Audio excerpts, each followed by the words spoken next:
Oke, ya, di sini saya membahas skripsi mengenai pengaruh kinerja keuangan terhadap nilai perusahaan dengan pengungkapan Corporate Social Responsibility atau CSR sebagai variabel moderasi.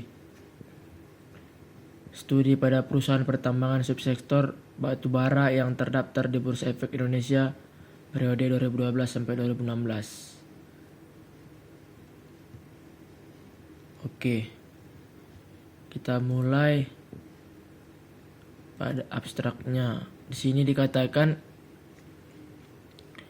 penelitian ini bertujuan untuk mengetahui seberapa besar pengaruh kinerja keuangan terhadap nilai perusahaan dengan pengungkapan CSR sebagai variabel moderasi. Metode penelitian yang digunakan menggunakan analisis deskriptif dan veritifikatif dengan menggunakan data sekunder. Populasi penelitian ini dengan menggunakan dari perusahaan pertambangan subsektor batu bara yang terdaftar di Bursa Efek Indonesia pada periode 2012 sampai 2016 yang berjumlah 22 perusahaan. Metode penelitian ini sampel menggunakan teknik purposive sampling dengan total sampel 8 perusahaan yang memenuhi kriteria. Analisis statistik yang digunakan adalah uji normalitas, analisis regresi, korelasi, pengujian hipotesis dengan menggunakan uji T dan uji F, analisis koefisien determinasi, serta analisis regresi moderat. Hasil penelitian menunjukkan bahwa nilai perusahaan pertambangan sektor batubara yang terdaftar di Bursa Efek Indonesia sebesar 3,21%. Oke, demikian untuk abstraknya.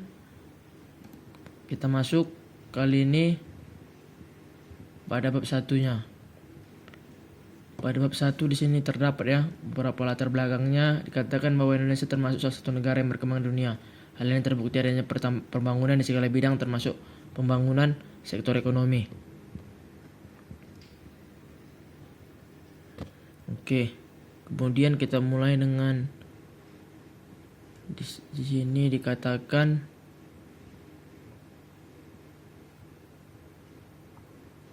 inilah beberapa dari latar belakang yang ada yang terdapat dari beberapa perusahaan sektor batubara yang mengatakan mengenai indeks saham, naik turunnya indeks saham yang ada pada skripsi yang dibuat oleh peneliti ini.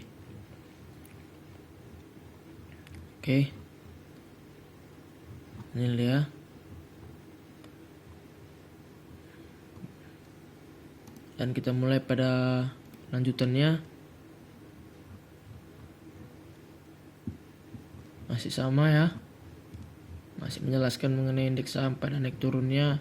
Dan juga terdapat identifikasi masalahnya, terdapat rumusan masalahnya, terdapat tujuannya. Ya tujuannya ya biasalah. Tujuan dari suatu analisis, kegunaannya, kegunaan teoritis, praktis, lokasi dan waktu penelitian. Oke, kita masuk pada bab 2. Di sini pada bab 2-nya dikatakan pada pengertian akuntansi. Akuntansi sebagai sistem dengan input data informasi dan output berupa informasi dan laporan keuangan berempat bagian penggunaan internal maupun eksternal entitas. Ya seperti ini juga dikatakannya, menjelaskan beberapa macam dari jenis-jenis akuntansi dan kinerja keuangan yang ada, tujuannya, baru bentuk-bentuk rasio keuangannya, ya termasuk rasio likuiditas, solvabilitas, aktivitas, profitabilitas, dan pertumbuhan, penilaian, dan beberapa macam yang lainnya ya. Ya, di sini terdapat penelitian yang menggunakan rasio keuangan yang digunakan adalah rasio profitabilitas. Rasio probabilitas yang sering digunakan yaitu return on asset atau ROA, return on investment atau ROE, return on equity atau ROE, gross profit margin dan net profit margin. Rasio probabilitas ini dimiliki oleh return on asset yang merupakan tingkat pengembalian atau laba yang dihasilkan dari pengelolaan aset maupun investasi perusahaan. Ya, sama ya. Nah, ini dia. faktor-faktornya terdapat. Nah, di sini kan dikatakan bahwa uji validitas itu kan artinya di mana terjadi ketepatan dan kecermatan suatu alat ukur dalam melakukan fungsi ukurannya. Selain itu, validitas adalah suatu ukuran yang menunjukkan bahwa variabel yang diukur memang benar-benar variabel yang hendak diteliti oleh peneliti. Maka menurut saya pada skripsi ini si peneliti memang betul-betul menggunakan variabel-variabel yang sesuai dengan judul yang dia gunakan. Dan saya ingin menjelaskan mengenai reliabilitasnya, bahwa reliabilitas adalah kajian pengukuran yang menyatakan bahwa reliabilitas menunjuk pada suatu pengertian bahwa instrumen yang digunakan dalam penelitian untuk memperoleh informasi yang digunakan dapat dipercaya sebagai alat pengumpulan data dan mampu mengungkap informasi yang sebenarnya di lapangan. Nah, di sini pun dikatakan bahwa informasi yang mereka gunakan juga informasi yang dapat betul-betul bisa digunakan sebagai data yang bisa diolah lah, termasuk data yang bisa diolah dan termasuk data yang bisa digunakan untuk kedepannya, untuk penelitian selanjutnya. Oke, baru kita lanjut pada bab 3-nya. Dan di sini dikatakan juga metode penelitian dan objek yang digunakan. Terdapat beberapa cara. Nah, bisa menggunakan metode deskriptif, yaitu metode yang digunakan untuk mengetahui kebenaran variabel mandiri, baik hanya pada satu variabel atau lebih tanpa membuat perbandingan atau menghubungkan dengan variabel lain. Ya, di sini terdapat objek penelitiannya. Objek penelitiannya yaitu data dengan tujuan dan kegunaan tentang sesuatu hal objektif, valid dan reliable tentang suatu hal. Seperti yang saya bilang tadi, di mana dalam penelitian ini menjadi objek penelitian adalah kinerja keuangan, nilai perusahaan, dan pengungkapan corporate social responsibility. Definisi variabel, ya dikatakan bahwa variabel independen atau variabel bebas atau variabel X. Nah, di sini dikatakan juga bahwa ROA sebagai variabel yang menunjukkan kinerja keuangan karena ROA dianggap merupakan salah satu variabel yang paling berpengaruh pada nilai perusahaan. Dan variabel dependennya atau variabel terikat atau variabel Y-nya di sini dikatakan nilai perusahaan sering dikaitkan dengan harga saham. Semakin tinggi harga saham, maka semakin tinggi pula nilai perusahaan. Maka dikatakan pada variabel dependen ini adalah sebagai nilai perusahaan adalah sebagai variabel dependen. Dan variabel moderasinya di sini adalah corporate social responsibility, yaitu variabel moderasi itu adalah variabel yang mempengaruhi atau memperkuat dan memperlemah hubungan antara variabel bebas dan variabel terikat. Oke, di sini terdapat operational variable. Dan yang termasuk dalam operational variable itu adalah kinerja keuangan, nilai perusahaan, dan pengungkapan corporate social responsibility. Ya, ini tabelnya ya. Tabel operasionalisasi variabelnya. Ya ini. Seperti yang dibuat seperti ini. Nah, inilah dia. Dengan model penelitian seperti ini ya, ini dia. X1 ke Y itu merupakan hipotesis 1. Dan hipotesis 2-nya X2 kepada X1 dan Y, itulah bisa menjadi hipotesis 2. Dan pada gambar ini dikatakan bahwa rumus model penelitiannya digunakan dengan Y sama dengan F X1 X2. Ya, populasi dan sampel penelitiannya. Di sini dikatakan bahwa dalam perusahaan pertambangan subsektor batubara yang terdaftar di Bursa Efek Indonesia, dan itu merupakan populasi penelitiannya sebanyak 22 perusahaan. Ya, seperti yang digambarkan, inilah dia macam-macamnya. 22 perusahaan yang diteliti. Teknik samplingnya ya seperti inilah teknik samplingnya, yang menggunakan teknik pengambilan sampel untuk menentukan sampel yang akan digunakan.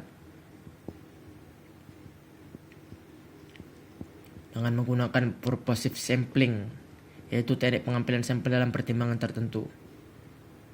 Seperti ini dia kriteria sampel penelitiannya seperti ini ya. Terdapat 22 perusahaan dan juga terdapat perusahaan pertambangan subsektor batubara yang tidak melaporkan catatan perusahaan 5 tahun berturut-turut dan tidak mengungkapkan CSR-nya sebanyak 14. Jadi terdapat sampelnya 22 perusahaan yang terdaftar dan 14 yang tidak terdaftar, maka terdapat sampel 8. Datanya sudah diolah kembali. Oke ya. Untuk lebih jelasnya diuraikan dalam tabel sebagai berikut. Nah, ini dia. Inilah dia, terdapat sampel, terdapat beberapa contohnya. Ini dia. Oke ya. Ini dia daftar perusahaannya sampai penelitian dan sumber datanya seperti ini ya. Ya, bisa langsung berikan data kepada pengumpul data, misalnya lewat orang atau dokumen. Data tersebut diperoleh di situs resmi internet yaitu Bursa Efek Indonesia. Oke ya, inilah dia analisisnya seperti yang sudah saya terangkan tadi ya pada bab sebelum-sebelumnya, bahwa mereka sudah menjelaskan menggunakan analisis.